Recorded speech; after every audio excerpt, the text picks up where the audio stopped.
Howdy, lieutenants and economists. The most volatile, evil, disgusting things on the planet, humans. If you have a video request, you can always go to assholeconsulting.com. Yeah, I am gonna charge you, kids. And that is the importance of not fucking up. You are such an asshole!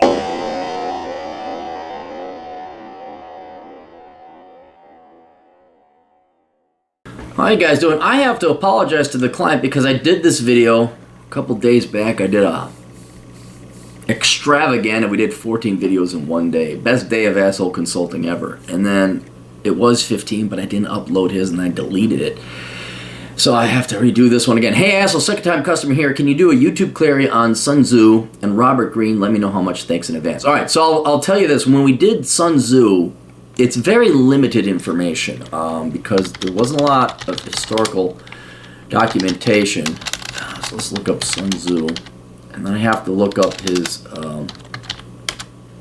biography on another one. And even the historians are like, oh, we speculate this, we speculate that. Alright, Sun Tzu was a Chinese general, military strategist, writer, and philosopher who lived in the Eastern Zhou period of ancient China. Sun Tzu is traditionally credited as the author of The Art of War, an influential work of military strategy that has affected Western and East Asian philosophy and military thinking. His works focus much more on alternatives to battle, such as stratagem, delay, and the use of spies, and alternatives to war itself, the making and keeping of alliances, the uses of deceit, and a willingness to submit, at least temporarily, to more powerful foes. Not that I've ever read it, but I've often delved into the world of economics where you look and like, dude, all war is economics. That's it. How can I get that guy to spend 10 hours of his human time for 1 minute of my guy's time? But that's just... Some military genius wants to have me write an economic analysis of war. I will do it. Sun Tzu's historicity is uncertain. The Han Dynasty historian Sima Quan and other traditional Chinese historians place him at the minister of King Hilu of Wu and dated his lifetime from 544 to 496 BC. Modern scholars accepting his historicity place the extant text of The Art of War in the later Warring States period based on its style of composition and its descriptions of warfare. Traditional accounts state that the general's descendant Sun Bin wrote a treatise on military tactics also titled The Art of War. Since Sun Wu and Sun Bin were referred to as Sun Tzu in classical Chinese texts, some historians believe them identical prior to the rediscovery of Sun Bin's treatise in 1972. Alright, so this is where we're going to do a lot of speculation. Trying to figure out where both sources agree they're born late autumn, spring. It was an active as a general and strategist serving King Hilu of Wu in the late 6th century BC. So he has real world working experience, we know that. And then they immediately go to The Art of War. One of the more well-known stories of Sun Tzu, taken from Sima Quan, illustrates Sun Tzu's temperament as follows. Before hiring Sun Tzu, the king of Wu tested Sun Tzu's skills by commanding him to train a harem of 360 concubines into soldiers. Sun Tzu divided them into two companies, appointing the two concubines most favored by the king as the company commanders. When Sun Tzu first ordered the concubines to face right, they giggled. Women haven't changed, have they? In response, Sun Tzu said that the general, in this case himself, was responsible for ensuring that soldiers understood the commands given to them. He then reiterated the command, and again the concubines giggled. Sun Tzu then ordered the execution of the king's two favored concubines to the king's protests. He later explained that if the general soldiers understood their commands but they did not obey, it was the fault of the officers. Sun Tzu also said that once a general was appointed, it was his duty to carry out his mission, even if the king protested. After both concubines were killed, new officers were chosen to replace them. Afterwards, both companies, now well aware of the cost of further frivolity, performed their maneuvers flawlessly. Prove the battlefield theories, Doubt the existence. Kind of book was a compilation. Identify Art of War. Yeah, and this is where the entry then focuses more on the Art of War than his background himself. So I did find a history here he was born into the public class. His dad was a civil servant, essentially. So I gave him a point against that.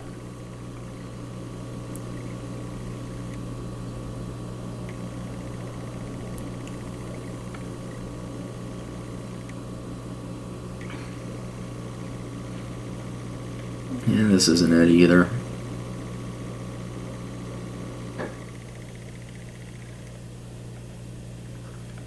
And then they speculate he died in war. And he was always a, come on, there we go.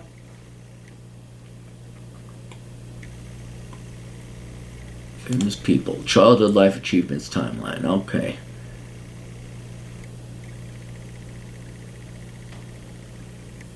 Yeah, it goes right to the war. Here we go.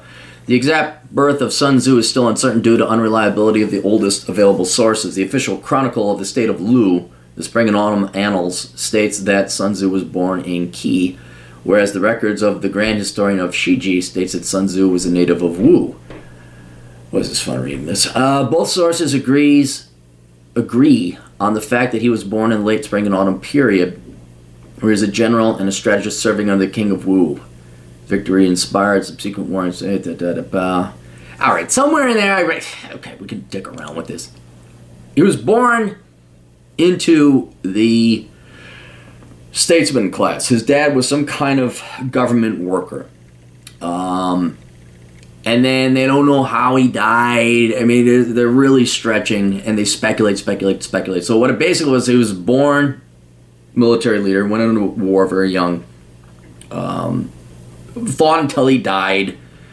So he would get a point against him for being born into relative wealth, and there were no such thing as degrees. I'm sure there was schooling, but it doesn't mention, oh, he got his bachelor's of arts in philosophy with a minor in film. They didn't have that. He had a penis. So he gets a point against him. Would I like to have a drink with Sun Tzu? Of course. Should he have run for office? Of course. I'm all for the Norman Schwarzkopfs of the world and Pattons running for office. Now the next one, Robert Greene. I forgot, who was Robert Greene? Oh, he was this author. Yes, tragic. He reminded me that I should go get the entire scan of my body, so I don't get a stroke at 58. All right, so he's an author of a lot of books that a lot of people here read. Robert Greene, born 1959, is an American author known for his books on strategy, power, and seduction. He has written 6 international bestsellers: 48 Laws of Power, The Art of Seduction, 33 Strategies of War, The 50th Law, based on with rapper 50 Cent, and Mastery. And I'm like, he sounds so gimmicky. And then it's like, his first book was an international bestseller. So was his second. So was his third. He's got billions of dollars. Fuck you, Claire. I'm like, damn. All right, early life. Yeah, he younger son of Jewish parents. Greene grew up in Los Angeles, attended the University of California, Berkeley before finishing his degree at UW in classical studies. Worthless degree right there. Before becoming an author, Greene estimates that he worked on 80 jobs, including construction worker, translator, magazine editor, Hollywood movie writer. So he kind of sounds like me. Because of that, I said, okay, if he had rich parents, they would have lined him up with a shot right away. Instead, he's working real jobs, so he did not come from wealth. So the only thing is that he majored in stupid crap.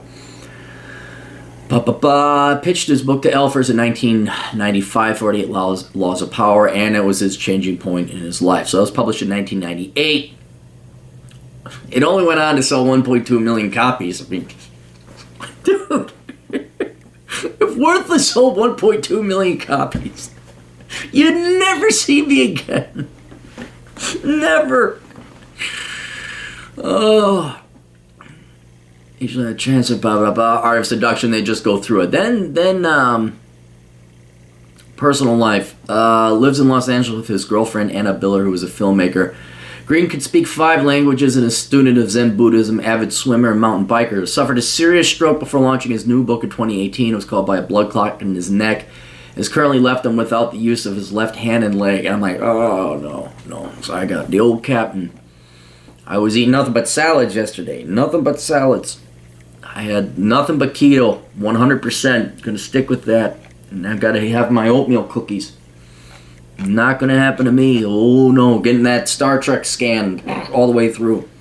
Hey, my God, look at this. Jesus. Oh, he's gonna die. Aaron Clarey died. 47 years old.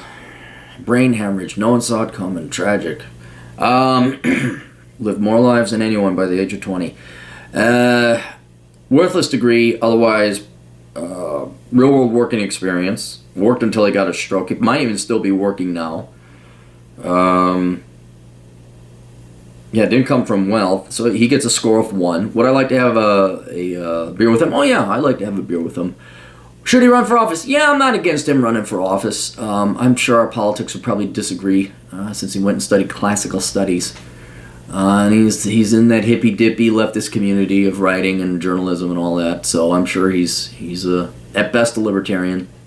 But that doesn't mean he wouldn't. He has real world working. That's my main thing with the Clarey podcast, or the Clarey test is.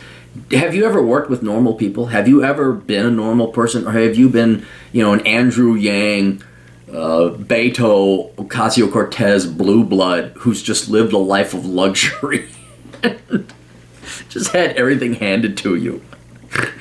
Which this guy has it. So, all right, that's it. Answers, questions, answers, money. AssholeConsulting.com. Check out the links below. Hey, maybe you guys make one of my books a bestseller, like Worthless, the young person's indispensable guide to choosing the right major. That might help multiple. God almighty, that would help at least 50 million kids. Sure, that thing is. My book is 8 years old now. Could you imagine if every kid ever read that book since 2011? We wouldn't have we wouldn't have financial growth. We wouldn't have the education bubble.